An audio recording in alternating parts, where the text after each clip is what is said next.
Արմավիրի մարզի Ջրառատ գյուղում մարտի 12-ին տեղի ունեցած միջադեպը շարունակություն է ստացել մարտի 14-ին։ 3 օր առաջ փողոստականապետ Լևոն Երանոսյանի, Ջրառատի գյուղապետի Օվանյան Ռաֆի Օսկանյան դաշինքի համակիների միջև գյուղում բախումներ էին տեղի ունեցել։ Հնչել էին կրակոցներ, իսկ Լևոն Երանոսյանի եղբայրը Լեռնիկ Երանոսյանը գանգուղեղային վնասվածք էր ստացել։ Այսօր արդեն Ջրառատից Օհանյան Ռաֆի Օսկանյան դաշինքի 3 համակիներ մարմնական ու հրազենային վնասվածքներով տեղափոխվել են Էրեբունի բժշկական կենտրոն։ Նրանք դարձյալ բախվել են գյուղապետի ու Երանոսյանի մերձավորների հետ։ Այս անգամ միջադեպին անձամբ մասնակցել է հենց Լևոն Երանոսյանը։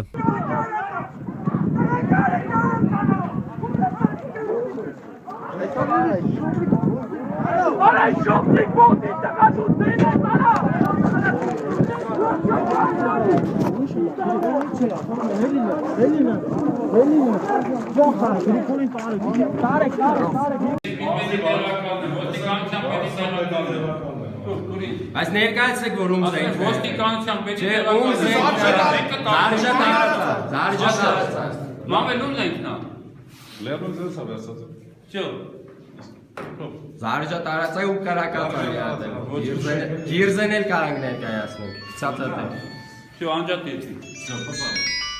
Հարձակման արդյունքում տուժել են դաշինքի համակիներ 2000 թվականին ծնված Արայիկ Մելքոնյանը, 1990 թվականին ծնված Հակոբ Մելքոնյանն ու 1964 թվականին ծնված Մելիք Մելքոնյանը։ 3 տուժածների վիճակն էլ գնահատվում է կայուն։ 3 հոգի է տեղափոխվել, 3 տղամարդ, Մելքոնյան Արայիկ, 2000 թվականին ծնված, նախաբասկի կոտրվածք ունի, հիմա կատարվել է գիպսային անշարժացում եւ գտնվում է հիվանդասենյակում, վիճակը գնահատում ենք բավարար։ Երկրորդ հիվանդը Մելքոնյան Հակոբ, որը ունի ձախ ոտնաթաթի հրազենային վնասվածք եւ որի կապակցությամբ տվյալ պահին արվում է առաջին վիրաբուժական մշակում եւ դրանից հետո ինքը ելի կտեղափոխվի հիվանդասենյակ, ելի վիճակը բավարար են գնահատում եւ երրորդ հիվանդը դա Մելքոնյան Մելիքն է, որը ում մոտ ախտորոշվել է ձախ եւ աջ նստատեղերի սուր կտրող ծակած վերքեր, որի կապակցությամբ տվյալ հիվանդին ելի կատարվում է առաջնային վիրաբուժական մշակում։ 3 վիրավորներն էլ 1 շաբաթ մնալու են բժիշկների հսկողության տակ։ Տուժածների պաշտպանը փաստաբան Ինեսա Պետրոսյանը ներկայացնում է զինված միջադեպի որոշ մանրամասներ։ Եվ 3 հայտարարություն տարածեց ոստիկանությունը, հենց այդ հայտարարության նաև արդյունքում էլ եւ այսօր տեղի ունեցավ շարունակությունը, այսինքն նույն այդ Երանոսյանն իր ազգակիցների հետ միասին բավականին եւ ոգևորություն ապրեցին եւ շարունակություն սկսվեց տեղի ունենալ, որի արդյունքում այսօր արդեն նրանք համարձակություն ունեցան այս երիտասարդներից մեկի անչափահաս երեխու նկատմամբ ոտնձգել, հայհոյել, որի արդյունքում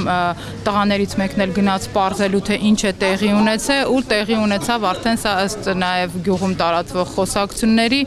արդեն վնասվածքներ ստացան թե հրազենային եւ դանակահարություն այս պահին այստեղ հիվանդանոցում են գտնվում 3 հոգի այս պահին վիրահատություն է տեղի ունենում այսինքն Մելիք Մելքոնյանը եւ Հակոբ Մելքոնյանը գտնվում են վիրահատարանում Հակոբ Մելքոնյանը ունի մարմնական վնասվածքներ ոտքից հրազենային վնասվածքը եւ գլխից ունի վնասվածք հավանաբար դա դանակով է տեղի ունեցել երեխայի ձեռքն են կոտրել լոմով ուժգին հարված է ստացել երեխան եւ ըստ բժշկի հայտարարության կարծես թե երեխայի կոտրվածքն էլ տեղաշարժով է եւ պետք է վիրահատվի այս պահին գիպսի մեջ է ձեռքը ըստ փաստաբանի զինված խումբը հարձակումն իրականացրել է հենց գյուղապետարանի շենքից դուրս գալով Օհանյան Ռաֆի Օսկանյան դաշինքի падգամավորության տեխնացու ազգային ժողովի падգամավոր Ստեփան Մարկարյանը տեղի ունեցած միջադեպը համարում է նախընտրական բանդիտիզմ ու ասում որ կա նպատակ սարսափի մթնոլորտ ձևավորել Գյուղապետարանից դուրս է եկել մի ամբողջ բանդա զինված լոմերով, ավտոմատով